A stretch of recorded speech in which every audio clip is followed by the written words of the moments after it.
Hello, welcome everyone. A very good evening, everybody.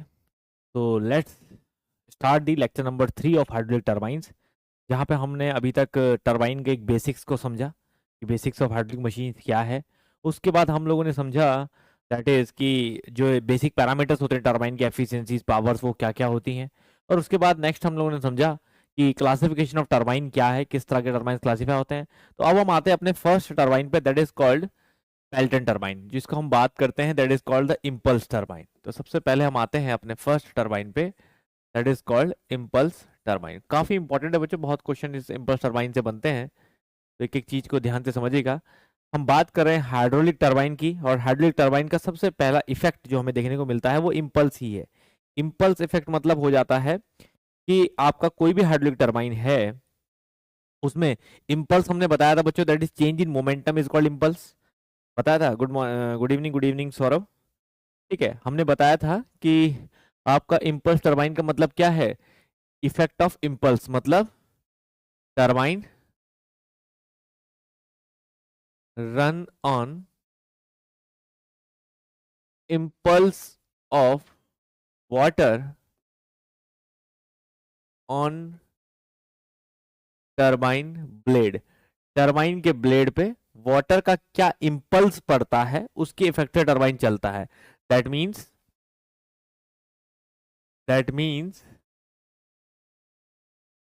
It's depends on depends on depends on change in velocity या change in kinetic energy.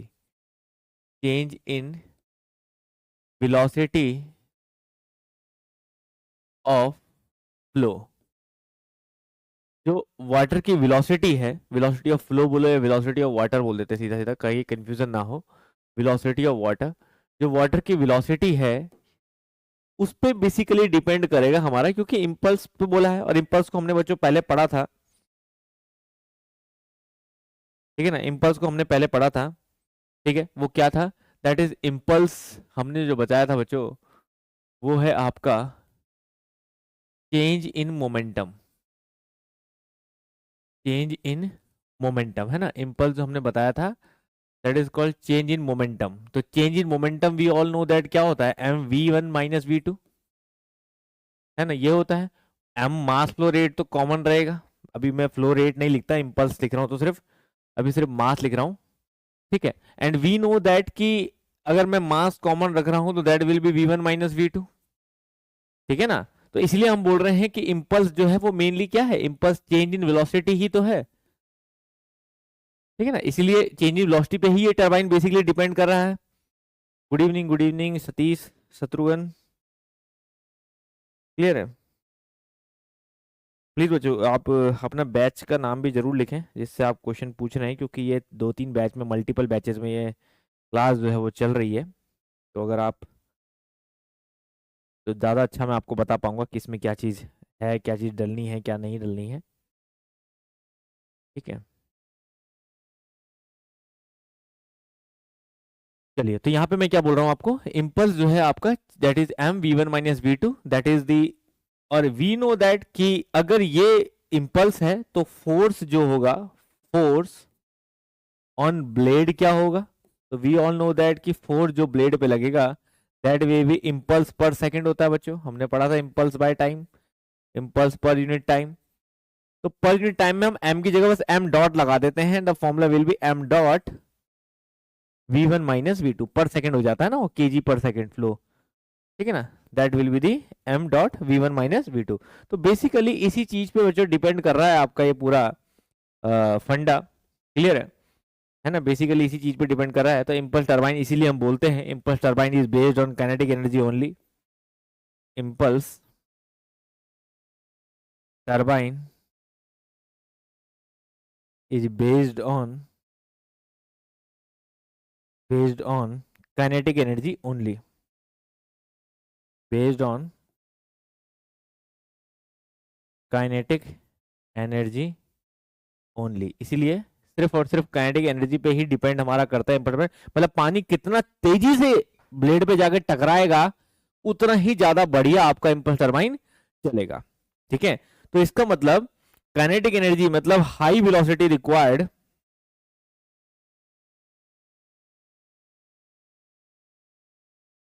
High velocity required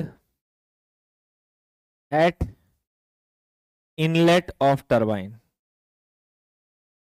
ठीक है, turbine के inlet पे high velocity ही required होगी इस impulse turbine को चलाने के लिए, क्योंकि V1 हाई होगा ओनली ऑन दैट केस, है ना, V1 हाई होगा ओनली ऑन दैट केस हमारा जो है चेंज इन वेलोसिटी में V2 हमारा बचेगा, अगर V1 हाई होगा। क्लियर है? तो V1 जितना हाई होगा उतना ज्यादा फोर्स पड़ेगा, है ना, V1 जितना हाई होगा उतना ज्यादा हमें फोर्स जो है, ठीक है, मतलब V1 जितना हाई होगा और V2 जितना कम हो जाएगा, तो समझ लीजिए उतना ज्यादा फोर्स का इंपैक्ट होगा, उतना बढ़िया इंपल्स टरबाइन चलेगा हमारा। सिंपल सा फंडा है, ठीक है ना। तो इंपल्स टरबाइन का अगर हम वर्किंग प्रिंसिपल हमें कोई पूछता है what is the working principle of impulse turbine, तो हम सीधा सीधा ये कह सकते हैं कि impulse turbine is based on change in kinetic energy. ठीक है ना, बेस्ड ऑन काइनेटिक एनर्जी। उस काइनेटिक एनर्जी ही और वेलोसिटी के चेंज पे ही इंपल्स टरबाइन हमारा वर्क करता है। तो उसका वर्किंग प्रिंसिपल बड़ा सिंपल है, that is the change in kinetic energy only. Clear है? नाउ अब हम बात करते हैं बच्चों की, जब हम पेल्टन व्हील की बात करते हैं या इंपल्स टरबाइन की बात करते हैं, तो याद रखिए इंपल्स टरबाइन में हमारा जो एक लौता टरबाइन आता है वो आता है पेल्टन टरबाइन। पेल्टन नाम है बच्चों, that is called Pelton turbine. Pelton द्वारा दिया गया ये डिजाइन किया गया टरबाइन है, इसको हम पेल्टन टरबाइन और पेल्टन व्हील भी बोलते हैं। ठीक है, तो पेल्टन टरबाइन को पेल्टन व्हील भी बोल सकते हैं और इंपल्स टरबाइन भी बोल सकते हैं। और याद रखिए आपको जब मैंने क्लासिफिकेशन बताया था बच्चों, तो मैंने यहाँ पे आपको डायरेक्शन ऑफ फ्लो के बेसिस पे भी क्लासिफाई किया था।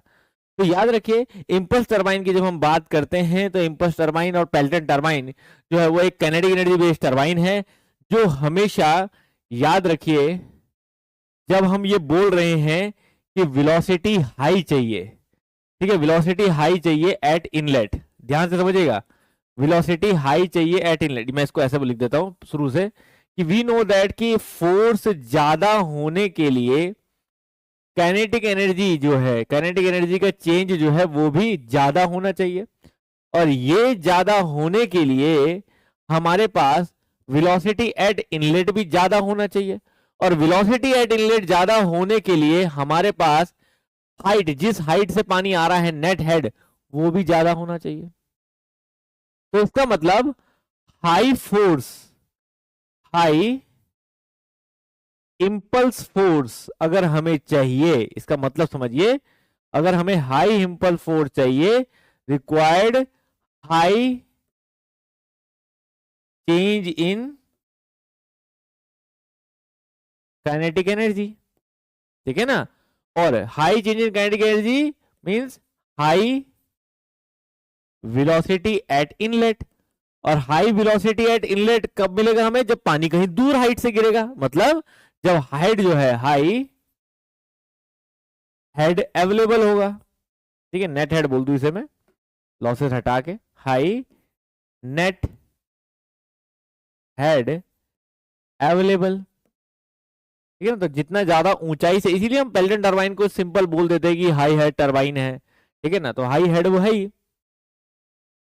प्रीतम जी घबराने की जरूरत नहीं, घबरा के कुछ नहीं होगा, सब कुछ करके ही होगा। जितना भी समय, जो भी समय आपको जिस पेपर के लिए भी मिल रहा है उसमें अपना दीजिए, क्योंकि वो अकेला आपके लिए नहीं है, वो सबके लिए है, ठीक है। ऐसा कोई नहीं है जो पहले से प्रिपेयर्ड बैठा है, वो ऑलरेडी बैठा है, ठीक है ना, वो ऑलरेडी पहले से ही बैठा था, तो उसके साथ तो वैसे भी compete नहीं था, compete उन्हीं से था जो कर रहे थे, जो कर रहे थे, तो उनके लिए तो जब भी जितना टाइम मिल रहा है उतना कर ही रहे हैं। और एक तरह से देखा जाए तो इसका दूसरा फैक्ट भी देखिए, जो पेपर जल्दी हो रहे हैं वो बेटर है, क्योंकि आने वाले टाइम में कोविड वोविड की वजह से फिर से कभी कोई डिले हो गया तो समझ लीजिए और लंबा लटक जाएगा आपका पेपर, कोई भी पेपर। तो इसलिए फटाफट दीजिए, अच्छी बात है, कम से कम कोविड में खाली बैठने से अच्छा नौकरी लग जाए तो ज्यादा अच्छा है, कम से कम सैलरी तो मिलती रहेगी, है ना। तो इसको पॉजिटिव साइड देखिए और लग जाइए बस, ठीक है, समझ आई बात। पेल्टन व्हील और पेल्टन टरबाइन, तो ये समझ लीजिए आप। तो ये हमारी रिक्वायरमेंट है बच्चों, इसीलिए हम इसे हाई हेड टरबाइन भी बोलते हैं, हाई वेलोसिटी टरबाइन भी बोलते हैं, हाई काइनेटिक एनर्जी टरबाइन भी बोलते हैं, हाई इंपल्स टरबाइन भी बोलते हैं, पेल्टन टरबाइन भी बोलते हैं, पेल्टन व्हील भी बोलते हैं। और यहीं पर जब हम बात करते हैं बच्चों हमारे पेल्टन टरबाइन की, यहीं पर जब हम बात करते हैं हमारे पेल्टन टरबाइन और पेल्टन व्हील की, तो याद रखिएगा इट्स एन इम्पल्स टरबाइन, लेकिन जब हम इसकी बात करेंगे तो यहाँ पे फ्लो किस तरह का होता है, देखिए कुछ इस तरह होता है कि यहाँ पे हमारे पास कोई नोजल है, मान लीजिए वी हैव अ नोजल, ये हमारे पास कोई नोजल है जिससे हमारा फ्लो जो है वो स्ट्राइक कर रहा है, जिससे हमारा फ्लो जो है वो स्ट्राइक कर रहा है, मान लीजिए फ्लो जो है वो स्ट्राइक कर रहा है आगे, ठीक है, और वाटर स्ट्राइक कर रहा है, तो टरबाइन जो है वो कुछ इस तरह से कनेक्टेड रहता है, टरबाइन समझ लीजिए कुछ इस तरह से कनेक्टेड रहता है,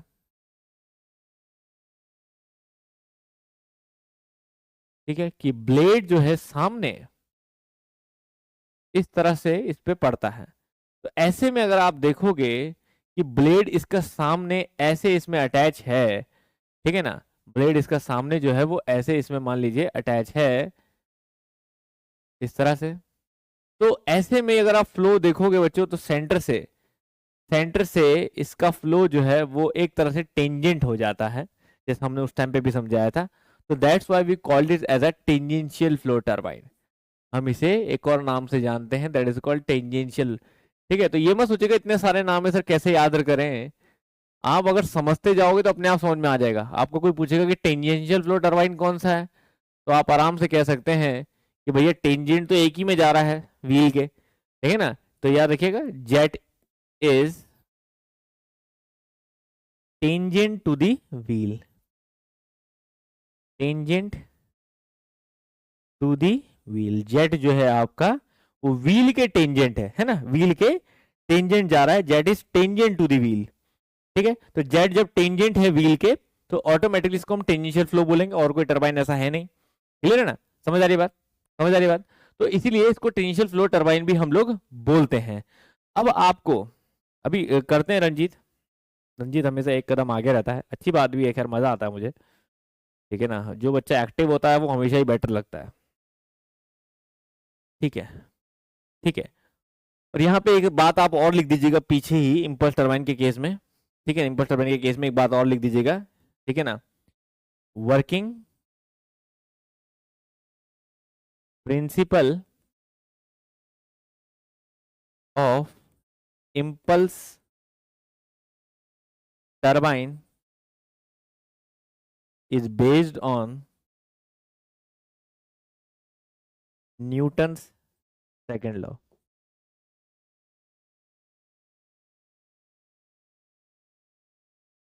ठीक है, क्लियर है ना।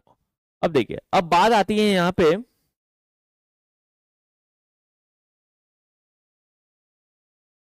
अब बात आती है बच्चों यहाँ पे कि हमारे पेल्टन टरबाइन के कंपोनेंट्स क्या होते हैं, पार्ट्स क्या होते हैं, that is the parts of the Pelton turbine, very important, ठीक है, parts of the Pelton turbine. तो यहाँ पे आती है बात बच्चों parts of the Pelton turbine. तो सबसे पहले द फर्स्ट पार्ट देखिए, यहाँ पे वेलोसिटी हाई चाहिए जिसकी वजह से नोजल लगाई जाती है, तो नोजल हमेशा इसका पार्ट ही होगा, नोजल के बिना ये टरबाइन जो है वो काम नहीं करेगा सही से, क्योंकि नोजल से हम वेलोसिटी को हाई करते हैं, नोजल ही है जो हेड को काइनेटिक एनर्जी में चेंज करेगी प्रॉपर तरीके से, तो नोजल इसका पार्ट होता है बच्चों। तो याद रखिएगा फर्स्ट यहाँ पे नोजल इसका ही कंपोनेंट कहलाता है, नोजल उसमें साथ साथ एक कंट्रोलिंग डिवाइस भी लगा होता है जिसको हम स्पीयर रॉड बोलते हैं, nozzle with spear rod, spear rod, ठीक है। तो नोजल विद स्पीयर रॉड क्या है इसको भी दिखा देता हूं अभी, ठीक है। तो नोजल विद स्पीयर रॉड ये हमारा लगा होता है, तो जैसे आप सब लोग जानते हैं कि nozzle is necessary part of Pelton turbine in order to in order to increase velocity at inlet, ठीक है ना, इनलेट ऑफ टरबाइन, टरबाइन के इनलेट पे या ब्लेड पे बोलो, टरबाइन के इनलेट पे या ब्लेड पे समझ लीजिए नोजल की वेलोसिटी, फ्लो की वेलोसिटी को बढ़ाने के लिए नोजल जरूरी है, ठीक है ना। और यहाँ पे स्पीयर रॉड के बारे में लिखेगा, स्पीयर, अच्छा पहले नोजल के बारे में भी लिख दीजिएगा। नोजल भी कैसी होनी चाहिए, कन्वर्जिंग ऑब्वियस। देखिए ये हाइड्रोलिक नोजल है, स्टीम नोजल में आपने देखा है कन्वर्जिंग भी होती है, डाइवर्जिंग भी होती है, कन्वर्जिंग डाइवर्जिंग भी होती है, ठीक है। लेकिन hydraulic nozzle is always converging. Hydraulic nozzle अलग अलग तरह की नहीं होती है, hydraulic nozzle is always converging, clear है ना। हाइड्रोलिक नोजल जो है वो हमेशा क्या होती है,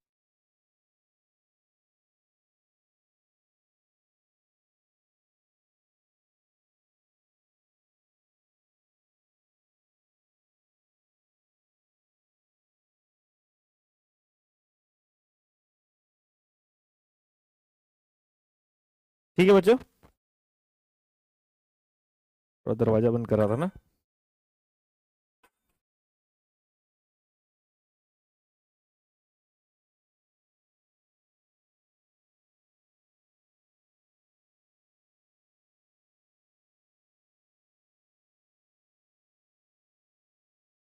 चलिए खैर, वॉइस आ रही है मेरी क्लियर, ठीक है। तो यहाँ पे बच्चों नोजल जो है, hydraulic nozzle is always, hydraulic nozzle is always converging. Hydraulic nozzle जो है बच्चों वो हमेशा ही कन्वर्जिंग होती है, डाइवर्जिंग नहीं, ठीक है, ऑलवेज कन्वर्जिंग। तो इसका मतलब यहाँ पे ज्यादा सोचने की जरूरत नहीं है, नोजल जो है वो हमेशा कन्वर्जिंग शेप में ही होगी। जैसे जैसे आगे बढ़ेंगे वेलोसिटी जो है वो इंक्रीज करती जाएगी। लेकिन दूसरी बात जो है, जब हम स्पीयर रॉड की बात कर रहे हैं, तो स्पीयर रॉड क्या है बच्चों, spear rod is used to control the flow.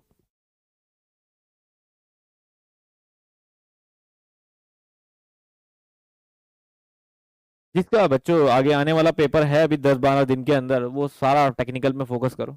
DRDO जैसे जिसके पेपर हैं वो उस तरह के उसमें फोकस करो, जिसके पेपर कुछ और हैं वो उसके हिसाब से फोकस, अपने पेपर के हिसाब से फोकस करो, क्या करना चाहिए क्या नहीं, ठीक है ना। हम तो कंटेंट पे आप लोगों को हेल्प कर सकते हैं, देखिए टीचर की भूमिका कंटेंट पे है। क्योंकि क्या होता है जब आप लोग किसी एक क्लास में पढ़ते हैं, जैसे डिप्लोमा में पढ़ते हैं, बीटेक में पढ़ते हैं, या अपनी स्कूल टाइम पे क्लास में पढ़ते हैं, तो हर बच्चा उस टाइम एक ही क्लास में होता है, तो इसका मतलब सबका स्टेटस लगभग सेम होता है, सबने सेम पढ़ना है, सेम तरह का एग्जाम देना है। तो प्लानिंग टीचर की बड़ी काम करती है कि बेटा ऐसा कर ले, ये टाइम टेबल से पढ़ ले, वो कर ले। लेकिन क्या है, जब अब आप जिस तरह का एग्जाम दे रहे हैं उसमें अगर कोई टीचर बोलता है कि आपको 6 घंटे ये पढ़ना चाहिए, 2 घंटे सुबह पढ़ना चाहिए, 3 घंटे तो ये बच्चे हर एक के लिए सुटेबल नहीं है, समझ ना। तो इसीलिए बहुत बड़ी बेवकूफी है ये कहना कि अगर मैं यहाँ पे कोई टाइम टेबल लिख दूं और मैं आपको बोलूं, या कोई भी टीचर आपकी जैसी कंडीशन में जेईई है ना, कंपटीशन जो एग्जाम दे रहे हैं उनको ये बोलेगी ऐसे ऐसे करके इतने इतने ड्यूरेशन में पढ़ो, इतने ड्यूरेशन में नहीं पढ़ो, तो वो बस एक जनरलाइज एक अपने थॉट प्रोसेस से बता दिया, लेकिन वो फॉलो आपको अपने अपने हिसाब से ही करना होता है, ठीक है ना, क्योंकि सबका डिफरेंट डिफरेंट एस्पेक्ट है, डिफरेंट डिफरेंट पेपर है यहाँ पे। क्लियर है बच्चों, तो ये चीज को आपको समझना होगा। प्रणाम शिवांश बेटा, क्लियर है। तो यहाँ पे बच्चों स्पीयर रॉड की जब बात आती है, तो स्पीयर रॉड बेसिकली क्या के लिए होता है, spear rod is used to controlling the flow, ठीक है, फ्लो को कंट्रोल करने के लिए, ठीक है ना। तो याद रखिएगा पेपर में पूछा भी जाता है, spear rod is used to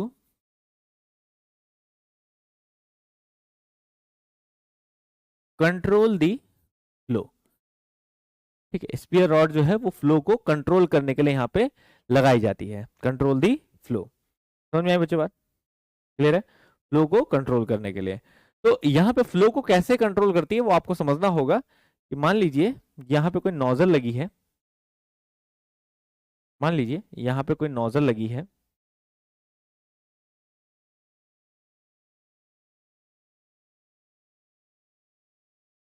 ये कोई नोजल है। अब नोजल पे जो है हमने कोई स्पीयर रॉड लगाई है, वो स्पीयर रॉड कुछ इस तरह से है, मान लेते हैं कोई रॉड जो है वो कुछ इस तरह से है,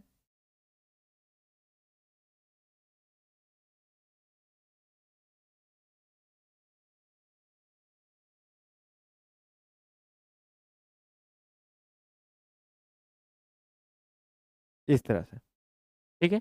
तो आप खुद ही थोड़ा सा इमेजिन कर सकते हैं कि इफ आई पुश इट, अगर मैं इसको पुश करूंगा तो ये नोजल के आगे ड्रॉप को बंद कर देगी, ठीक है, अगर मैं इसे पुल करूंगा तो ये फ्लो को ओपन कर देगी और फ्लो होने लग जाएगा। तो स्पीयर रॉड कुछ इसी तरह की होती है, ठीक है ना, जो फ्लो को ओपन और क्लोज करती है। इसको आगे हम फर्दर जो है वो किसी लिंकेज से जोड़ देते हैं, जो हमें ये तय करता है कि आपको कब फ्लो बढ़ाना है, जो मतलब लोड डिसाइड करेगा। तो हम आगे जाके इसको जो है वो आगे किसी लीवर वगैरह से अटैच करके, ठीक है, लीवर वगैरह से अटैच करके हम इसे जो है वो हमारे गवर्नर और स्लीव से जोड़ देते हैं। तो जैसे मान लीजिए हमारा गवर्नर गवर्नर है कोई, ठीक है, तो गवर्नर हमारा क्या करेगा, गवर्नर हमारा ये बताएगा, उसके हम साथ हमने स्लीव के साथ जोड़ दिया। तो अब स्पिंडल ऑफ द गवर्नर क्या है, ये घूमेगा, ठीक है ना, ये घूमेगा घूमेगा, उसके हिसाब से वो स्लीव ऊपर नीचे जाएगा, है ना, उसके हिसाब से मान लीजिए स्लीव जो है ये ऊपर नीचे जाएगा।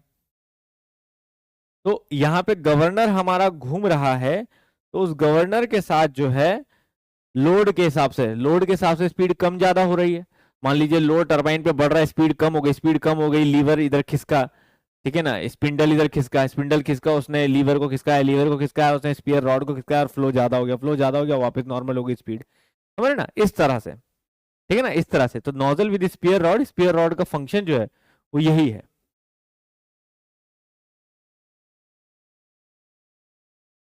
ठीक है,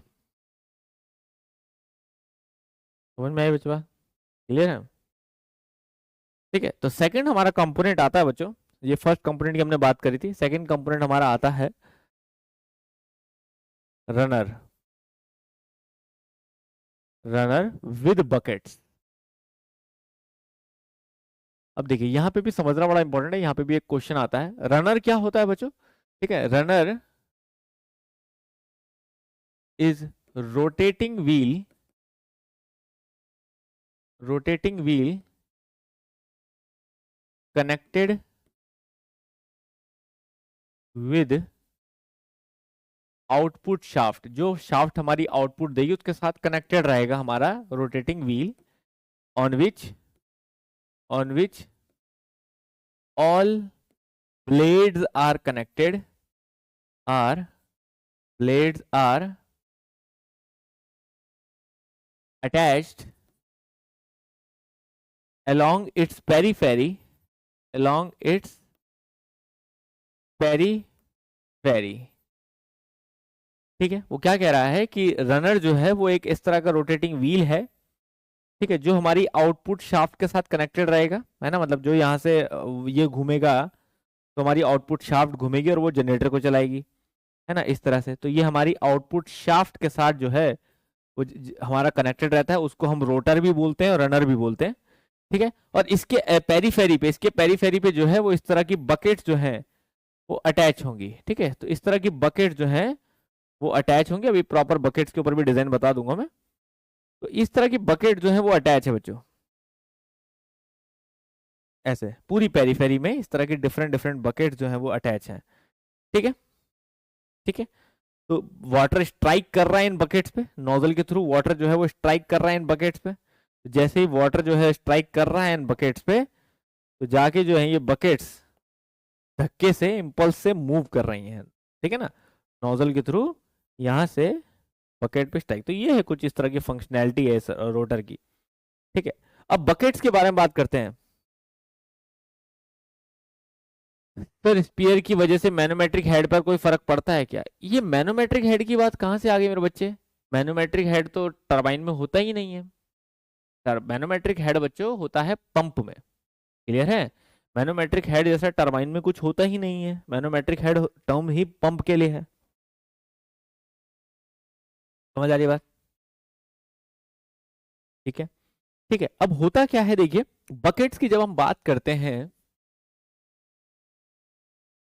तो बकेट्स किस तरह की होती है यहाँ पे याद रखिएगा, ये होती है बच्चों हेमिस्फेरिकल बाउल जैसी, hemispherical bowl shaped, hemispherical bowl shaped होती है इस तरह से। तो कैसे, जैसे हेमिस्फेरिकल बाउल शेप मतलब ये हुआ बाउल, इस तरह से ये हमारी बकेट कुछ इस तरह से होती है, hemispherical bowl shape,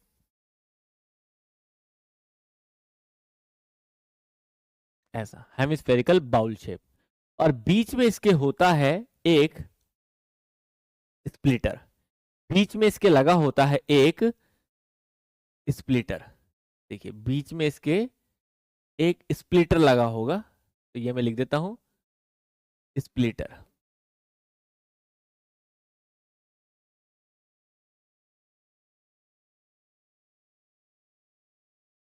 hemispherical bowl और ये लगा है स्प्लिटर। अब देखिए क्या है स्प्लिटर का काम। अब मैं थोड़ा सा ऐसा शेप भी बना दूं इसका। मान लीजिए बाउल जो है मेरा कुछ इस तरह की शेप में है, ऐसा ऐसा। अब ये ऐसे करके कनेक्टेड होता है बच्चे। अगर देखा जाए तो ये इस तरह कनेक्टेड होता है पूरा। पीछे एक बैक सपोर्ट भी होता है इस तरह से, और ये जो है वो स्क्रूड होगा आपके टरबाइन के रोटर पे, ऐसा। ठीक है, तो अगर मैं टरबाइन का रोटर बनाऊं तो कुछ इस तरह से हो गया, समझ लीजिए। ठीक है, टरबाइन का रोटर बनाऊं तो कुछ इस तरह से कनेक्टेड हो गया। दिख रहा है? थोड़ा इमेजिन कर पा रहे हो ना, ऐसा। फिर बेटा कर दूंगा 3 दिन के अंदर कर दूंगा। ठीक है, लॉन्ग सेशन में फिर वो आगे के लिए सेशन खराब हो जाएगा। अभी के लिए तो सही हो जाएगा, लेकिन आगे के लिए, लेकिन मैं 3 दिन में खत्म कर दूंगा इसे। ठीक है, तो अब देखिए, तो यहाँ पे क्या है, ये मेरा बकेट है और यहाँ पे लगी है बच्चों मेरा स्प्लिटर। ये है मेरा स्प्लिटर, मान लीजिए ये मैंने स्प्लिटर लगा दिया। अब स्प्लिटर का काम क्या है कि जब यहां से बच्चों पानी जा रहा है, जब यहां से समझ लीजिए पानी जा रहा है, तो वाटर जो है वो सेंटर से स्ट्राइक कर रहा है, ऐसे करके। वो सेंटर से क्या कर रहा है, वाटर स्ट्राइक कर रहा है, और स्ट्राइक करने के बाद वो स्प्लिट 2 भागों में बढ़ जाता है ताकि हम टेंजेंशियली फ्लो करा सकें।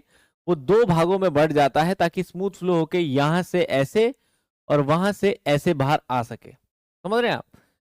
ये समझ लीजिए कटोरा सा है, उसके बीच में स्प्लिटर है, तो जब पानी जा रहा है तो पानी ऐसे 2 भागों में टूट के बाहर आ जा रहा है। समझ आ रही बात? ऐसे 2 भागों में टूट के बाहर आ जा रहा है। क्लियर है? इसका अगर मैं सामने का व्यू आपको दिखाऊं तो वो कुछ ऐसा नजर आता है। अगर मैं इसी का सामने का व्यू आपको दिखाऊं तो कुछ ऐसा नजर आता है। देखिए सामने का व्यू अगर आप देखो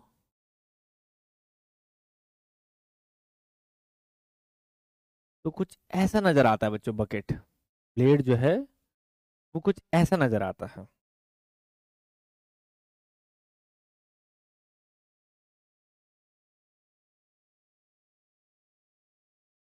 इस तरह का ये बकेट जो है ऐसा। तो स्प्लिट, इसलिए इससे क्या होता है, जब पानी आता है सामने से तो ये 2 भागों में ऐसे बढ़ जा रहा है पानी।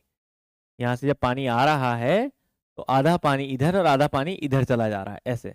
तो ये सामने से जो ब्लेड है वो कुछ ऐसे एक्चुअल में, तो यही ब्लेड मैंने ऐसे दिखाई है आपको, ऐसे। ठीक है ना, यही ब्लेड ऐसे दिखाई है, ये चीज यूं है इस टाइप से। तो ये समझ लीजिए स्प्लिटर अंदर है। तो स्प्लिटर एक्चुअल में इस तरह से जुड़ा हुआ है, यहां से यूं और यहां से यूं पार्टीशन कर दे रहा है। समझ पा रहे हैं आप? ठीक है, समझ में आ रहा है? तो यूं पार्टीशन कर दे, इसलिए यहां से जा रहा है तो यूं यूं चल जा रहा है, ऐसे करके यूं। तो ये वाटर फ्लो जो है वो इस तरह के डायरेक्शन में बढ़ जा रहा है। तो रनर के कंस्ट्रक्शन पे बकेट के, बिल्कुल बच्चे बिल्कुल। आपके जो रनर का डाया है, रनर के डाया के हिसाब से ही बकेट का साइज डिसाइड होता है। याद रखिए, रनर के डाया के हिसाब से ही बकेट का, तो हर रनर के हिसाब से ही उसका बकेट बनाया जाएगा। बिल्कुल शिवांश, सही ऑब्जर्वेशन आपने किया, ऐसा बिल्कुल होता है। क्लियर है? समझ में आ रही बात? ठीक है, ठीक है, ये चीज समझ में आई बच्चों? क्लियर है? तो इस तरह से यहाँ पे जो है हमारा फ्लो करता है ना। दूसरी चीज आप समझिए, ये तो मैंने 2 कंपोनेंट बता दिया आपको। तीसरा कंपोनेंट होता है बच्चों हमारा, that is called, third component is braking jet. Braking jet, अब याद रखिए ब्रेकिंग जेट में भी एक चीज ध्यान रखिए आप, कि ब्रेकिंग जेट की पहले रिक्वायरमेंट क्या है और ये है क्या। ठीक है ना? तो याद रखिए, it is similar as nozzle but directed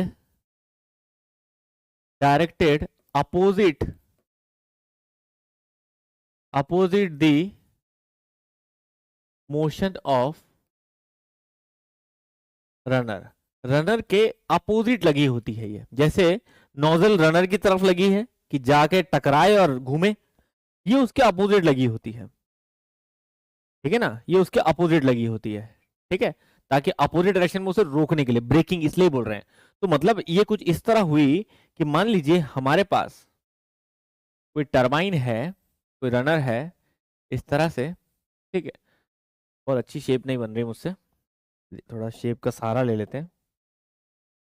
मान लीजिए हमारे पास कोई रनर है,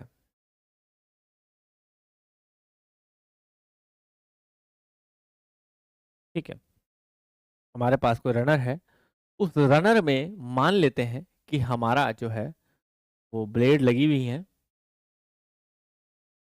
इस तरह से, है ना, मल्टी ब्लेड में थोड़ी थोड़ी बना लेता हूँ यहाँ पे, ठीक है, ऐसे कुछ बना लेता हूँ ब्लेड्स फटाफट, ज़्यादा डिज़ाइन करने की ज़रूरत नहीं है, बस ऐसे ही बना लेते हैं। मान लीजिए ये हमारी कुछ ब्लेड्स हैं,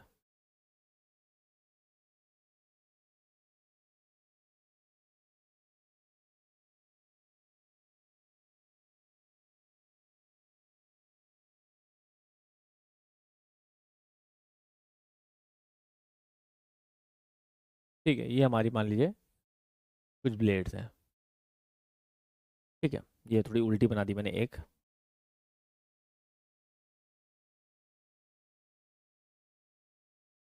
ये हमारी ब्लेड्स हैं।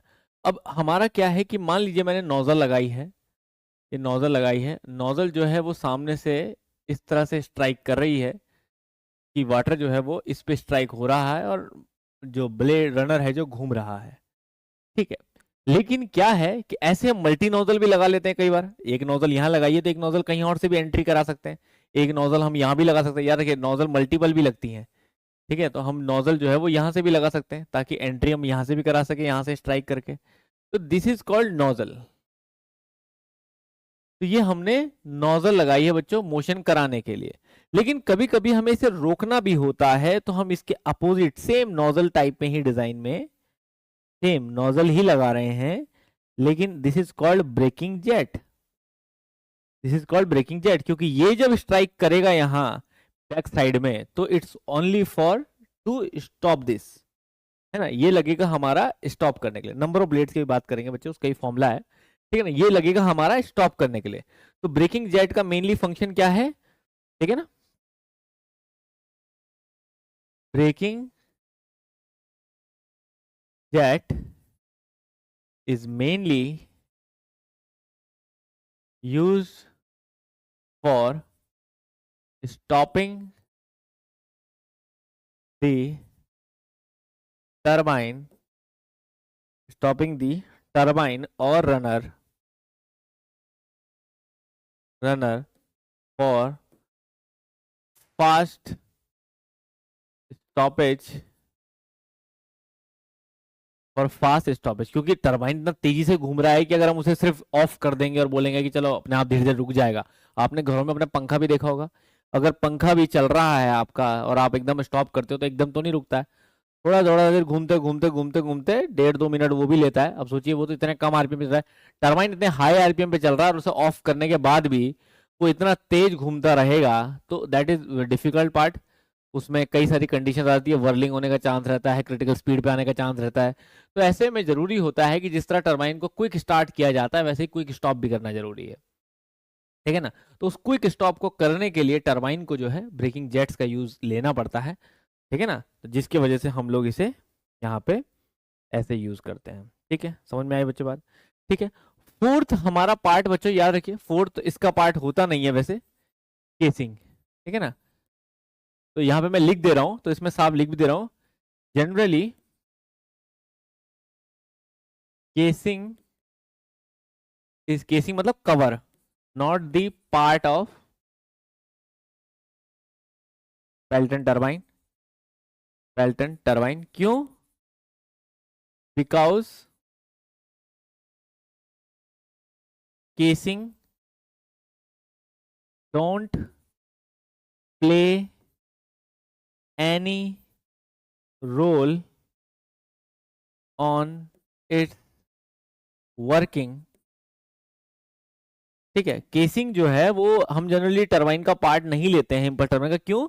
क्योंकि केसिंग का जो मेन रोल है वो टरबाइन के चलाने में कुछ नहीं है, उसके वर्किंग में कोई रोल नहीं है। ठीक है ना। केसिंग सिर्फ इसलिए लगाई जा रही है कि पानी के छींटे जो इधर उधर पड़ेंगे वो ना पड़े। ठीक है ना। तो हम लिख सकते हैं वर्किंग इट्स ओनली अटैच्ड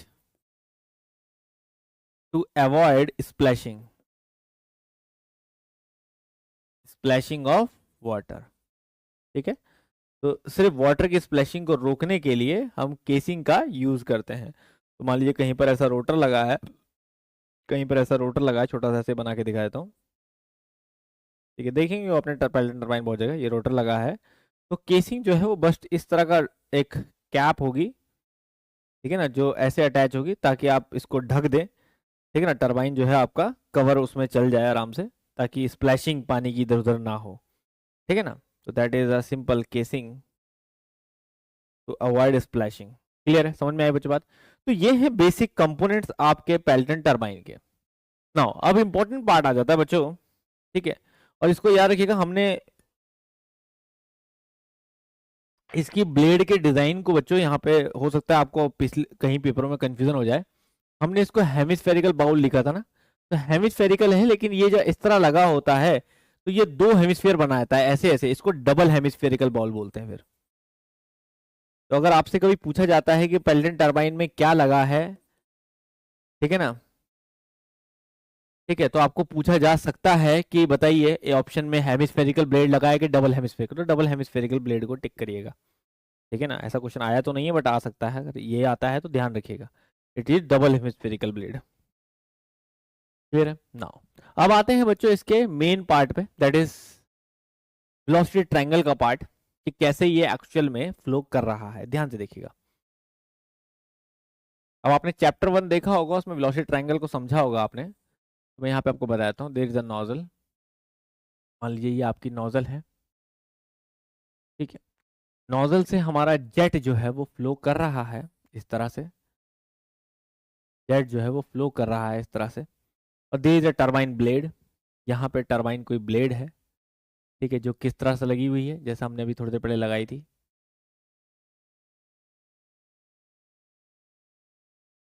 तरह से सिमेट्रिकल ब्लेड जो है वो अटैच है। ठीक है, इस तरह से सिमेट्रिकल ब्लेड जो है वो अटैच है। तो ये ब्लेड सेंटर पे जाके टिक कर रही है बच्चों, सेंटर पे जाके हिट कर रही है। ठीक है, this is our blade section, ये हमारा ब्लेड का सेक्शन है।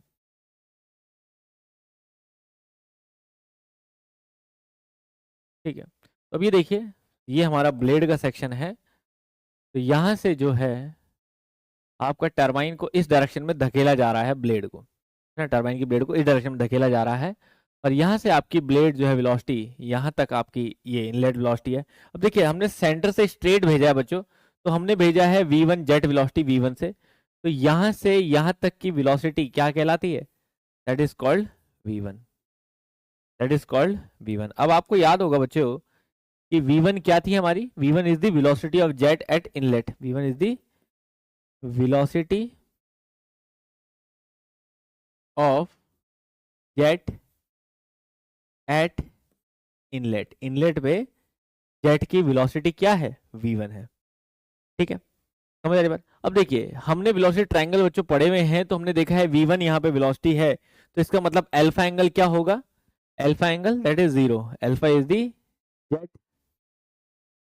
Angle eight inlet. इनलेट पे जेट किस एंगल पे जा रहा है? स्ट्रेट जा रहा है, तो जेट एंगल एट इनलेट। तो इस केस में अल्फा क्या हुआ? इस केस में अल्फा हो गया बच्चों 0 डिग्री। और अगर अल्फा 0 डिग्री हो गया तो वी एफ वन जो वेलोसिटी ऑफ फ्लो कहलाता है, आपने वेलोसिटी ट्रायंगल बच्चों पढ़ा होना चाहिए पहले इससे, ठीक है ना। तो अगर आपने नहीं पढ़ा है तो चैप्टर 1 में वेलोसिटी ट्रायंगल जरूर पढ़िए। Velocity of flow eight inlet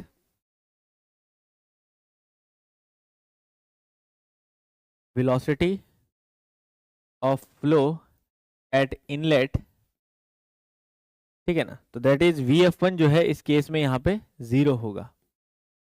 ठीक है, वी एफ वन 0 है। और वी वन किसके बराबर होगा? वी डब्ल्यू वन के। वी डब्ल्यू वन क्या होती है? Velocity of world at inlet.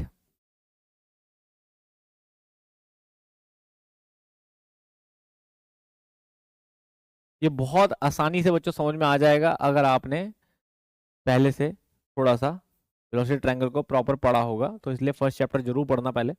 v1 is equals to VW1, ऐसा कुछ, क्योंकि VW1 जीरो नहीं, सॉरी VW1 यहाँ पे जीरो नहीं है, लेकिन VW1 V1 के बराबर हो रहा है इस केस में। अब मैं आपको समझा भी देता हूँ ऐसा क्यों, अगर मान लीजिए कि कोई भूल भी गया है। तो देखिए वेलोसिटी ट्रायंगल ऐसे बनता है बच्चों एक्चुअल में, कि V1 वेलोसिटी से जाता है जब कोई अल्फा एंगल होता है। अब यहाँ कोई अल्फा एंगल है नहीं, तो V1 नीचे हो गया, तो अल्फा जीरो हो गया, ठीक है। अब V1 के दो कंपोनेंट होते हैं, एक हॉरिजॉन्टल कंपोनेंट होता है जिसको हम VW1 कहते हैं, और अगर मैं V1 को नीचे लेटा दूंगा तो V1 VW1 के बराबर हो जाएगा। और उसका वर्टिकल कंपोनेंट होता है VF1, अब अगर इसको नीचे लेटा दूंगा, मैं इस लाइन को नीचे लेटा दूंगा, तो VF1 तो जीरो हो जाएगा। तो यही तो हमने किया, VF1 को जीरो कर दिया और V1 VW1 के बराबर हो गया, ये चिपक गया इस पे, तो सीधी हो गई लाइन। यही तो किया, यही हम लोग बोल रहे हैं वहां पे, समझ में आई बात? क्लियर है? क्लियर है बच्चों? देखिए अब ये है V1 जो है वो एक्चुअल वेलोसिटी है जेट की, लेकिन जेट तो खुद भी चल रहा है। जेट खुद क्या चल रहा है? Jet, this is the point 1, तो जेट U1 वेलोसिटी से खुद भी चल रहा है। अब अगर जेट U1 वेलोसिटी से खुद भी चल रहा है, ब्लेड U1 वेलोसिटी से अगर खुद भी चल रहा है, तो ब्लेड को क्या फील हो रहा है कि पानी V1 से नहीं, कुछ V1 से कम से आ रहा है, और वो कम क्या होगा? That is called VR1। वो होगी हमारी relative velocity, that is called VR1, relative velocity at inlet. हम यहाँ पे कह सकते हैं VR1 is equal to relative velocity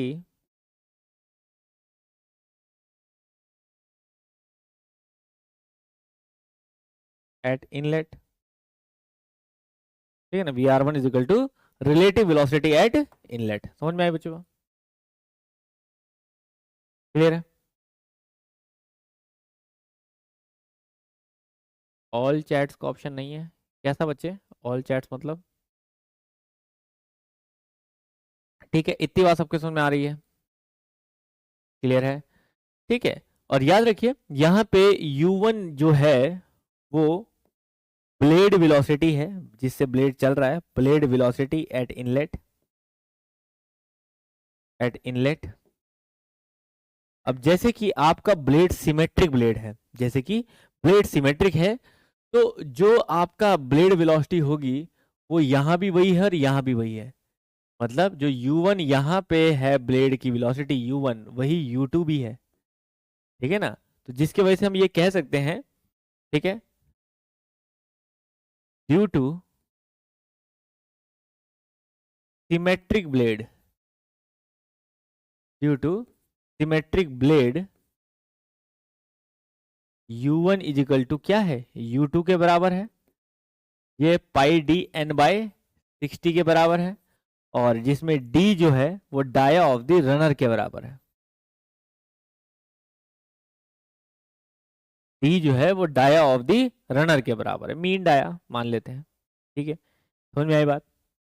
ठीक है, ये कहानी है बच्चों, लेकिन आउटलेट में हो क्या रहा है ये समझना भी जरूरी है। देखिए ये हमने बात करी इनलेट में, इनलेट साइड से ऐसे ऐसे गया, अब आउटलेट में हो क्या रहा है? अब निकल तो आउटलेट से ही बाहर रहा है ना, तो मेन चीज तो समझना आउटलेट ही है कि आउटलेट में क्या हो रहा है। तो आउटलेट से वेलोसिटी जो है वो रिलेटिव बाहर आ रही है, क्योंकि अब ओ आउटलेट में वेलोसिटी जो है वो रिलेटिव बाहर आ रही है, क्योंकि अब जो है वो ब्लेड से बाहर निकल रहा है पानी। पहले जेट से जा रहा था, ब्लेड से निकल रहा है, तो यहाँ से गया ना, ये गया यहाँ से यूं, और ये यहाँ से ब्लेड से बाहर आ रहा है। क्लियर है? तो जब ये ब्लेड से बाहर आ रहा है पानी, तो यहाँ पे ब्लेड पे किस वेलोसिटी से बाहर आ रहा है? V2 वेलोसिटी से। ब्लेड से किस वेलोसिटी से बाहर आ रहा है? V2 वेलोसिटी से, ठीक है ना।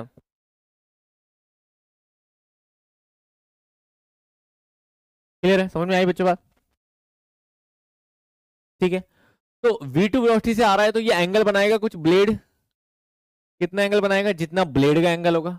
तो मान लीजिए ब्लेड के एंगल को हम फाई ले रहे हैं, ब्लेड के एंगल को हम, बकेट के एंगल को हम फाई ले ले रहे हैं, ठीक है। लेकिन एक्चुअल वेलोसिटी तो इसकी कुछ और है ना, एक्चुअल तो जैसे V1 थी वैसे ही कुछ V2 होगी, एक्चुअल वेलोसिटी कुछ V2 है इसकी, और वो V2 किस एंगल पे निकल रही है? बीटा एंगल पे, ठीक है।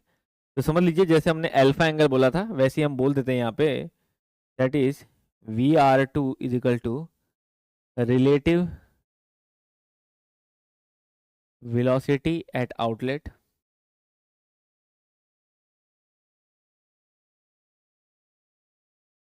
ठीक है, और v2 is equals to velocity of jet at outlet, ठीक है, phi is equals to blade angle at outlet, ठीक है, and beta is equals to jet angle at outlet. Beta क्या है? Jet angle at outlet. Please बच्चों, अगर ये चीज आपको डिफिकल्ट लगेगी तो पहले वेलोसिटी ट्रायंगल को समझ लीजिएगा ढंग से, क्योंकि जब तक वो नहीं समझ में आया इन चीजों का कोई यूज नहीं है, तो आप समझ ही नहीं सकते कुछ चीजें। अब देखिए v2 वेलोसिटी ऐसे गई तो इसके भी दो कंपोनेंट होंगे बच्चों। यहाँ पे एक कंपोनेंट है vf2 और हॉरिजॉन्टल कंपोनेंट कहलाता है vw2, सेम जैसे इनलेट में होता है। और v2 और vr2 के बीच में, सॉरी इसको vr2 लिखना था हमें,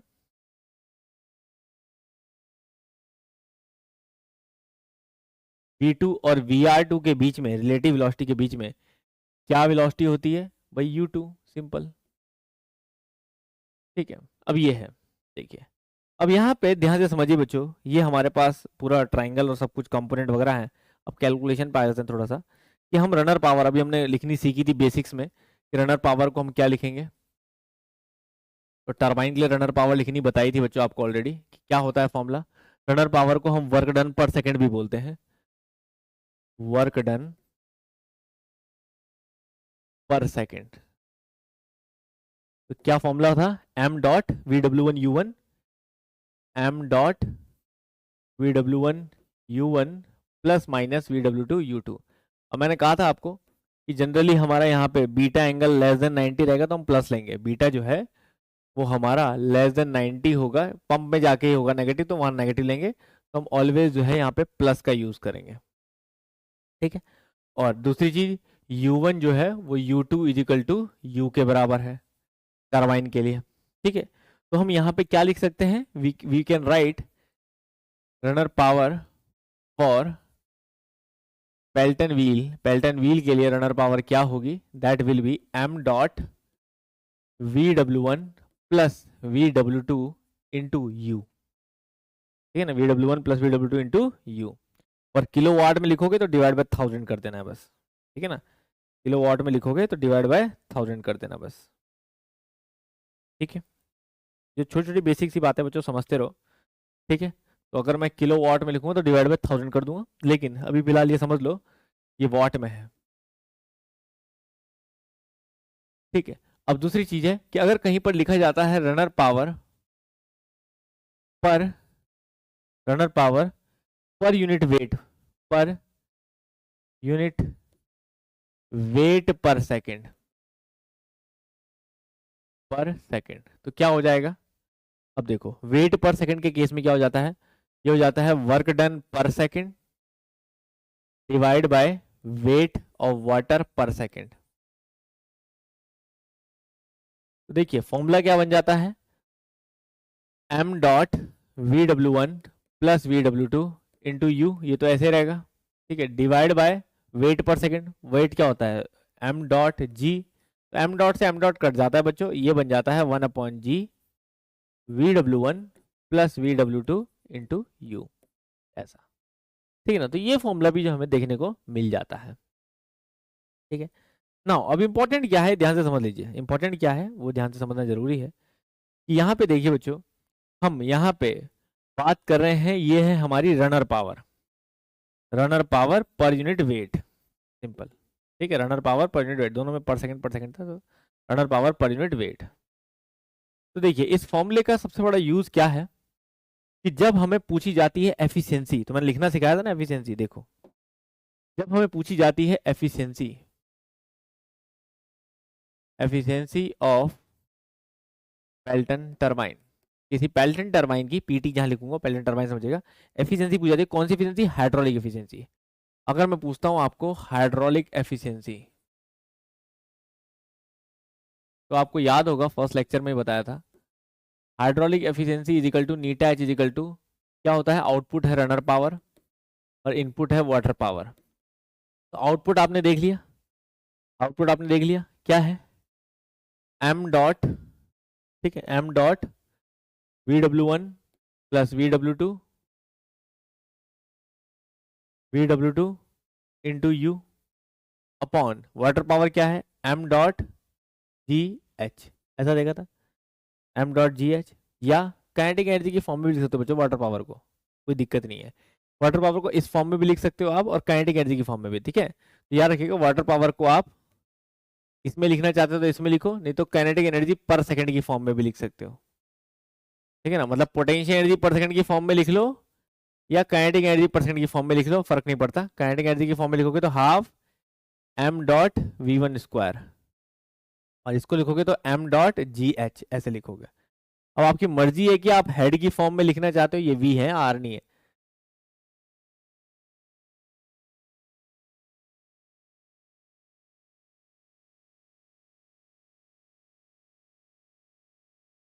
ठीक है, अब आपकी मर्जी है कि आप इसे पोटेंशियल की फॉर्म में लिखना चाहते हो या काइनेटिक की, कोई दिक्कत नहीं है, ठीक है। तो जनरली बुक में जो है वो काइनेटिक की फॉर्म में कम लिखा रहता है, और सॉरी काइनेटिक की फॉर्म में ज़्यादा लिखा रहता है पोटेंशियल की जगह पर, तो मैं वही लिखना सिखाता हूँ। आपकी बुक में ऐसा लिखा है half m dot v one square, तो इससे क्या m डॉट से m डॉट कट जाएगा, ठीक है ना। तो क्या बचेगा हाइड्रोलिक एफिशिएंसी यहाँ पे क्या बचेगा, twice of V W one plus V W two into U upon V one square, very important, ठीक है। ये भी एक जो रिलेशनशिप है इंपॉर्टेंट है, आने वाले टाइम में पेपरों में जरूर इस तरह का कुछ चीज़ें बन सकती है। अब देखो, अब मेन है कि इसके बाद हम वैल्यू पुट करते हैं, इसको भी थोड़ा सॉल्व करते हैं, ठीक है। तो चाहो तो मैं आपको सॉल्व करके दिखा दूं, ठीक है, और चाहो तो आप डायरेक्ट भी लिख सकते हो, ठीक है। क्या वो ये है कि we W one we W to इनकी वैल्यूज पुट करो, we W one we W to की वैल्यू पुट करो। जैसे वी डब्ल्यू वन को हम वी वन कह सकते हैं, वी डब्ल्यू टू को भी वैल्यू निकाल सकते हैं। तो चाहो तो मैं वैल्यू निकाल के आपको दिखा दूं, दिखा देता हूँ, एक डेरिवेशन चलता है, ठीक है ना, क्योंकि पैलेट टरबाइन का डेरिवेशन थोड़ा बहुत इंपॉर्टेंट भी है आने वाले पेपरों के लिए। तो अभी तो आप एमसीक्यू के लिए सिर्फ डेरिवेशन नहीं रिजल्ट देखिएगा जो मैं बॉक्स में बंद कर रहा हूँ बस, ठीक है ना। अभी आप सिर्फ एमसीक्यू के लिए सिर्फ रिजल्ट देखिएगा जो मैं बॉक्स में बंद कर रहा हूँ, वो है ये कि ये रिजल्ट आया ना, तो नाउ अब आप देखिए आप क्या क्या लिख सकते हो। यू नो दैट कि वी डब्ल्यू वन को मैं वी वन लिख सकता हूँ, वी डब्ल्यू वन को मैं वी वन लिख सकता हूँ, और वी डब्ल्यू टू को मैं क्या लिख सकता हूँ, वी डब्ल्यू टू को देखो पीछे अगर फिगर में देखो वेलोसिटी ट्रायंगल में, तो वी डब्ल्यू वन को मैं वी वन लिख सकता हूँ, वी डब्ल्यू टू को मैं क्या लिख सकता हूँ बच्चों, वी डब्ल्यू टू को देखो वी आर टू का कॉस फाई कंपोनेंट ये है, उसमें से अगर यू टू घटा दूं तो लिख सकता हूँ। तो मैं क्यों नहीं लिख सकता यहाँ पे कि वी डब्ल्यू टू को मैं V R two cos phi minus U two लिख सकता हूँ, that is U W two, ठीक है, ठीक है। और याद रखिए अगर ब्लेड स्मूथ है, ब्लेड स्मूथ है मतलब फ्रिक्शन नहीं लिया है हमने, इफ ब्लेड इज स्मूथ तो I can write V R one is equal to V R two, ये भी याद रखिएगा हमेशा, अगर ब्लेड स्मूथ है फ्रिक्शन नहीं ले रहे हैं तो V R one V R two के बराबर है, क्लियर है, अगर फ्रिक्शन नहीं ले रहे हैं तो, क्लियर है। जीता पाल जी आज मैंने सबको नोटिफिकेशन डाला था बेटा, अपना नोटिफिकेशन चेक करो, नोटिफिकेशन ऐप में अपना नोटिफिकेशन बॉक्स चेक करो, क्लास शुरू होने से आधा घंटा पहले ही नोटिफिकेशन टाइम के साथ डाल दिया था, क्लियर है। देखो अब मैं ये वैल्यूज को पुट करता हूँ बच्चों यहाँ पे, तो क्या आएगा, नीटा hydraulic efficiency is equals to two twice V W one मतलब V one plus V W two मतलब V R two cos five minus U two. अब देखो वी आर टू को वी आर वन लिख सकता हूँ मैं अपॉन वी वन स्क्वायर, तो यहाँ पे आप देख सकते हो वी आर टू को वी आर वन लिख सकता हूँ मैं, और वी आर वन को क्या लिख सकता हूँ, V one minus U one लिख सकता हूँ। तो देखो यहाँ पे वी आर टू को मैं V R one cos five minus U two लिख सकता हूँ बच्चे, ठीक है। और वी आर वन को मैं V one minus U cos five minus U लिख सकता हूँ, क्योंकि यू वन यू टू तो सेम ही है ना, वी वन माइनस यू, तो बस ये भी पुट कर दीजिए यहाँ पे। तो अल्टीमेटली मैं इसे क्या लिख सकता हूँ, twice V one plus V R two को V one minus U cos five minus U divide by V one square. अब देखो, अब थोड़ा सा सॉल्व तो करना पड़ेगा। ये इंपॉर्टेंट नहीं है ये सब कैलकुलेशन, ये तो सिर्फ मैं करके दिखा रहा हूँ आपको, that is not so important. ठीक है, ये कैलकुलेशन बिल्कुल भी इंपॉर्टेंट नहीं है, ये सिर्फ मैं आपको करके दिखा रहा हूँ। ठीक है, करके कैसे दिखा रहा हूँ, इसलिए करके दिखा रहा हूँ कि देखिए अभी मैं सिर्फ रिजल्ट, तो रिजल्ट जो आएगा ना निकल के, बस वो इंपॉर्टेंट होगा। कि इसको मैं क्या लिख सकता हूँ, 2v1 माइनस यू, कॉमन ले लेता हूँ, v1 माइनस यू, देखो ये u को इधर ले लिया, v1 माइनस यू कॉमन ले लिया, 1 प्लस कॉस 5 बचेगा। करके देख लेना आराम से जब टाइम लगे, अभी तो पेपर का टाइम है, तो अभी सिर्फ रिजल्ट देखो, 1 प्लस कॉस 5। ठीक है, ठीक है, upon v1 square, v1 square into u. ठीक है, देखो ये एक्सप्रेशन है सब आपके सामने, क्लियर है, ये हमारे सामने है। नाउ अब इसे क्या करें बच्चों, थोड़ा सा चेंज करना है बस, क्या, डी नीटा, इसको डिफरेंशिएट कर लो with respect to D U. D U के रिस्पेक्ट में डिफरेंशिएट करोगे तो क्या बनेगा, ये 1 प्लस कॉस 5, पहले इसको मैं बाहर ले लेता हूँ जो कांस्टेंट वाला पार्ट है, अपॉन v1 स्क्वायर, और जो अंदर बचेगा v1 minus U into you, ये वाला पार्ट। ठीक है, समझ आ रही बात। अब देखो, अब आप डिफरेंशिएट करो और इक्वल टू 0 पुट कर दो। अब डिफरेंशिएट अभी होगा, अभी हुआ नहीं है, डिफरेंशिएट अभी होगा, डी बाई डी यू समझ लीजिए ऐसा। थोड़ा सा इसको सही से लिख लेते हैं।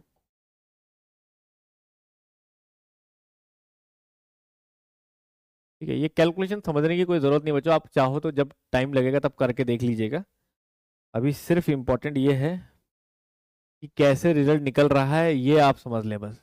इस पूरे को हमने डिफरेंशिएट की करना है और इजिकल टू 0 पुट कर देना है। तो मैं अब यहाँ पे शॉर्ट कर दे रहा हूँ, क्योंकि कॉम्प्लिकेशन करके फ़ायदा नहीं है, सॉल्व करके कर सकते हैं आप।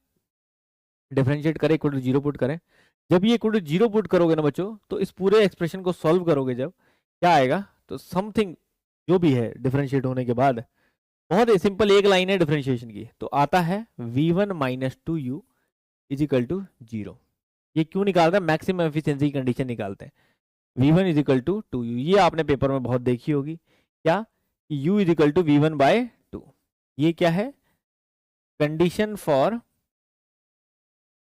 Maximum hydraulic efficiency.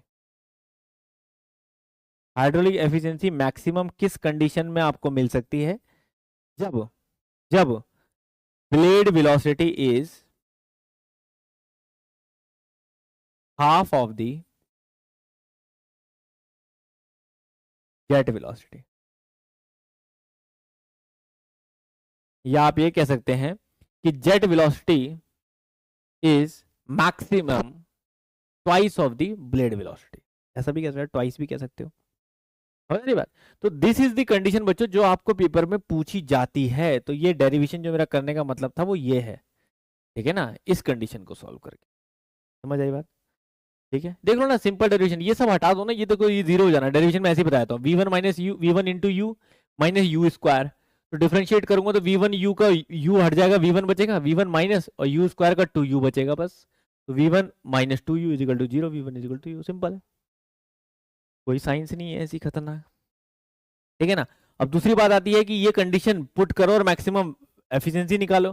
तो मैक्सिमम एफिशिएंसी कितनी आएगी, put condition u is equal to v1 by 2, ठीक है, u is equal to v1 by 2 for maximum efficiency.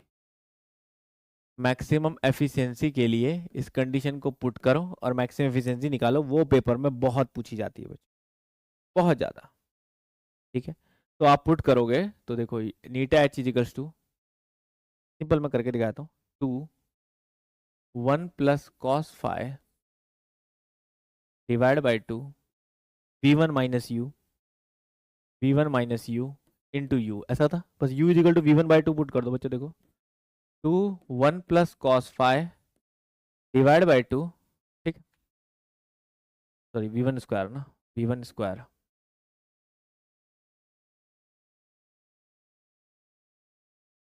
v1 square, v1 square, ये पुट करो v1 minus v1 by 2 into v1 by 2।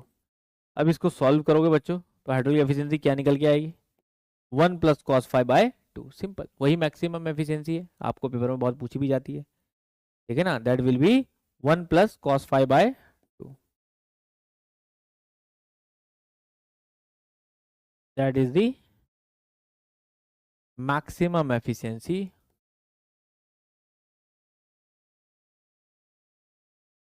Of Pelton turbine. Pelton turbine की maximum efficiency है बच्चों 1 plus cos 5/2। समझ में आई बच्चों बात? बताइए, क्लियर होगा? पेल्टन टरबाइन की मैक्सिमम एफिशिएंसी, ठीक है ना, बहुत पेपरों में आपको ध्यान रखनी होगी ये, ठीक है, समझ में आई? क्लियर है? Now, अब इसके अलावा बच्चों आपको क्या और पैरामीटर्स जो है वो पेल्टन टरबाइन के याद रखने हैं, वेरी वेरी इंपॉर्टेंट, ध्यान से नोट करिएगा, यही सबसे इंपॉर्टेंट है।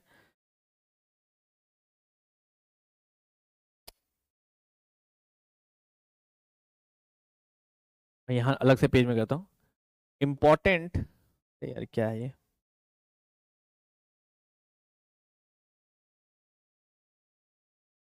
इंपॉर्टेंट, अब देखो पेपर में क्या क्या आता है मैं सब एक साथ लिख देता हूँ, important points for Pelton turbine. Pelton turbine के लिए आपको क्या क्या पूछा जाएगा, सबसे पहले एक साथ लिख देता हूं मैं। सबसे पहले आपको पूछा जाएगा पेल्टन टरबाइन को क्या बोलते हैं हम, सबसे पहला क्वेश्चन, ठीक है, एमसीक्यू यहीं से कवर हो जाएगा, आपने कुछ नहीं पढ़ा पूरे चैप्टर में, पूरा वीडियो नहीं देखा आपने, लास्ट में ये देख लिया काम हो जाएगा। पेल्टन टरबाइन को हम इम्पल्स टरबाइन बोलते हैं बच्चों, पहली बात, इम्पल्स टरबाइन बोलते हैं, और टेंजेंशियल फ्लो टरबाइन भी बोलते हैं।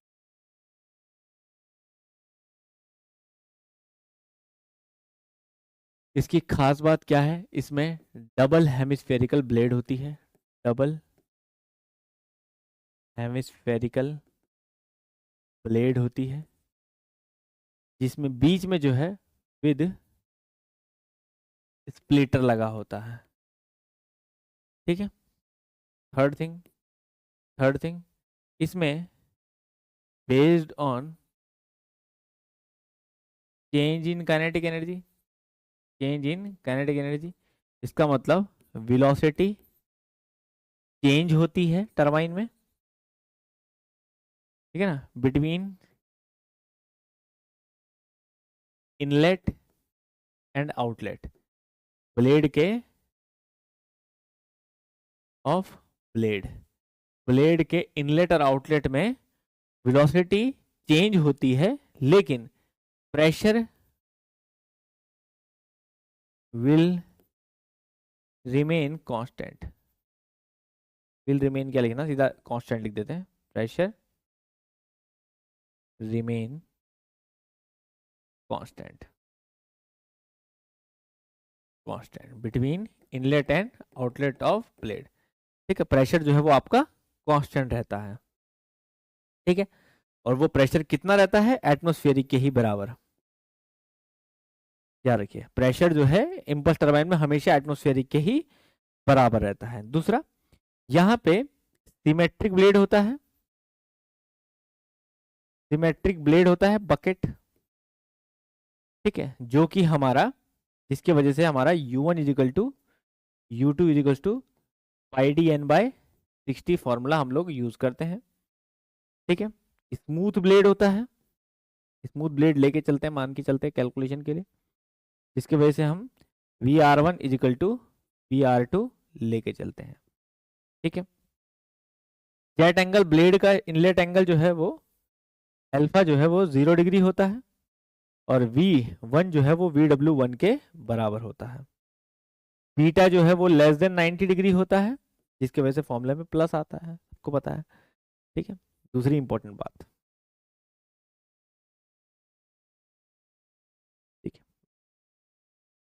कंडीशन फॉर मैक्सिमम क्या होती है, कंडीशन फॉर मैक्सिमम एफिशिएंसी,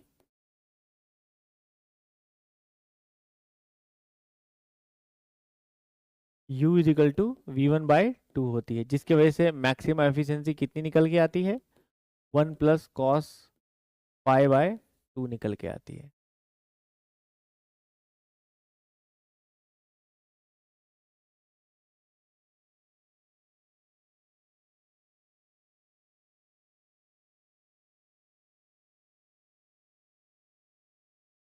ठीक है, समझ में आई बात बच्चों? दूसरी इंपॉर्टेंट चीज स्पीड रेशियो, याद रखिए एक टर्म यूज होती है यहाँ पे, ध्यान से देखिएगा। स्पीड रेशियो बहुत इंपॉर्टेंट चीजें हैं जो मैं बता रहा हूँ अब। स्पीड रेशियो जिसको हम के यू से भी दिखाते हैं, ठीक है, और फाई से भी दिखाते हैं। फाई फाई लिखने की जरूरत नहीं है, के यू लिख दो बस, ठीक है। इसका मतलब क्या होता है, blade velocity upon jet velocity का रेशियो। वेलोसिटी का रेशियो मतलब दैट इज के यू इज इक्वल टू होता है हमारा ब्लेड वेलोसिटी मतलब u और जेट वेलोसिटी मतलब v1। तो इसको हम u upon under root 2gh भी लिखते हैं, ठीक है, ठीक है, that is called speed ratio. एक होता है बच्चों फ्लो रेशियो। फ्लो रेशियो जो होता है हमारा that will be K F लिखते हैं उसे हम, तो उसमें फर्क पड़ता है, that is flow velocity upon jet velocity same, मतलब V F one upon under root 2gh, या चलो सिंपल है 2gh, मतलब v1 वही we F one upon v1 कह सकते हैं, तो that is under root 2gh। इतनी बात समझ में आई बच्चों? वेरी इंपॉर्टेंट, जो भी बता रहा हूँ ये बहुत इंपॉर्टेंट है, ध्यान रखिएगा, ध्यान से हर चीज को नोट करते जाइएगा। क्लियर है? ठीक है, समझ आ रही बात? उसके बाद बच्चों नेक्स्ट हमसे पूछा जाता है what is called jet ratio. बहुत इंपॉर्टेंट, जेट रेशियो बहुत पेपरों में आया है ये, बहुत बहुत ज्यादा important jet ratio. Jet ratio बच्चों हमेशा याद रखिए that is called M, M से डिनोट करते हैं, और एम होता है हमेशा डी बाय स्मॉल डी। अब ये देखिए यही है वो अंतर जो हम पूछ रहे थे, ठीक है। डी होता है डाया ऑफ व्हील और डी होता है डाया ऑफ जेट। ये होता है डाया ऑफ व्हील मतलब रनर, और ये होता है dia of jet, dia of jet, ठीक है। उसी के हिसाब से बकेट चूज किया जाता है बच्चों, ठीक है, ठीक है। जेट रेशियो अगर आपको कहीं ना दिया हो तो इसको ऑलमोस्ट आप 12 के आसपास ले लीजिए हमेशा, ठीक है। उसके बाद आता है बच्चों आपका नंबर ऑफ बकेट्स, जो बच्चा पूछ रहा था काफी देर से, नंबर ऑफ बकेट्स और ब्लेड्स कैसे निकालते हैं बच्चों, कैसे निकालते हैं सर, ठीक है। तो नंबर ऑफ बकेट्स देख लो रंजीत जी, अब that always be equals to, Z से हम लोग लिखते हैं that always be equals to 15 plus 0.5 times of M, मतलब जेड रेशियो। बहुत इंपॉर्टेंट फॉर्मूला, पेपर में पता नहीं कितनी बार न्यूमेरिकल भी आया है, कितनी बार थ्योरेटिकल भी पूछा गया है। सब कुछ बहुत इंपॉर्टेंट है बच्चों, मैं इसे चाहे लाल करूं ना करूं, लेकिन आप इसे बिल्कुल नंबर लाल कर दें। ये सब कुछ बहुत इंपॉर्टेंट है, पेपर में भर भर के पूछा जाता है। पेल्टन टरबाइन से जब चीजें पूछी जाती हैं तो यही सब पूछा जाता है, तो इसलिए मैंने कहा जो मैं लास्ट में लिख रहा हूँ वो सबसे इंपॉर्टेंट है पेपर पॉइंट ऑफ व्यू के लिए, ठीक है ना? समझ आ रही बात? राजकुमार जी टेलीग्राम करिए बेटा, तभी तो ग्रुप में ज्वाइन करेंगे आपको। अपना नाम और बैच का नाम लिख के दीजिए। 9 बजे से बेटा, 9 साढ़े 9 बजे से। क्लियर है? ठीक है ना? ये सब बातें जो हैं वो आपको ध्यान रखनी है बच्चे अबाउट दी पेल्टन टरबाइन, ठीक है, क्योंकि ये डायरेक्ट वैल्यूज जो हैं वो आपको पेपर में पूछी भी जाती हैं, ठीक है ना। और जब आप ऑब्जेक्टिव करते हैं तो इनकी वैल्यूज भी ध्यान रखिएगा, तो तब वो आप अपने नोट्स में जरूर लिखें,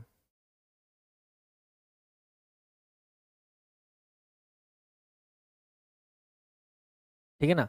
तब वो आप जरूर लिखें, क्योंकि बहुत बार आपको पूछा भी जाएगा पेल्टन टरबाइन की जो वैल्यू है वो कितनी होती है, स्पीड रेशियो की वैल्यू, ठीक है ना। तो तब याद रखिए बच्चों that value is always equal to 0.43 to 0.48। अगर पेल्टन टरबाइन की स्पीड रेशियो की वैल्यू पूछी जाएगी, ठीक है ना, यहीं पर लिख दें चाहे तो, ये वैल्यू जो है वो 0.43 से लेके 0.48 तक होती है बच्चों। आप चाहो तो यहाँ लिखें या कहीं और लिख दें, लेकिन ध्यान रखिएगा दैट वैल्यू इज 0.43 टू 0.48 के बराबर होती है, और जेट रेशियो जो है वो अप्रोक्सीमेटली 12 के बराबर होता है। ये सब चीज़ें बच्चों को याद नहीं रहती, मैं लिखा तो देता हूँ लेकिन उसके बाद ही बोलते सर आपने लिखाया नहीं है, ठीक है ना, ठीक है ना। तो ये चीज़ ध्यान रखिएगा, ये बहुत बार पेपर में पूछी जाती हैं, ठीक है, जब पूछी जाती हैं तो याद नहीं रहती फिर बच्चों को, ठीक है ना। तो जहाँ भी ये पूछी जाए ये वैल्यू, उनको ध्यान भी रखना जरूरी है, ठीक है। चाहे वो पेल्टन टरबाइन हो, जेट रेशियो हो, जेट रेशियो भी पेपर में बहुत पूछा गया है, ठीक है ना। स्पीड रेशियो तो पूछा ही गया है, जेट रेशियो, फ्लो रेशियो, ठीक है, तो जब भी पूछा जाए तो बच्चों ध्यान रखिएगा इस चीज़ को, जो जो चीज़ें अवेलेबल हैं वो जरूर बता दे रहा हूँ मैं। क्लियर है? ठीक है, थैंक यू वेरी मच। तो ये हुआ बच्चों आपको पेल्टन टरबाइन। ठीक है, अब हम एक साथ करेंगे हमारे फ्रांसिस और कैपलन टरबाइन। Thank you.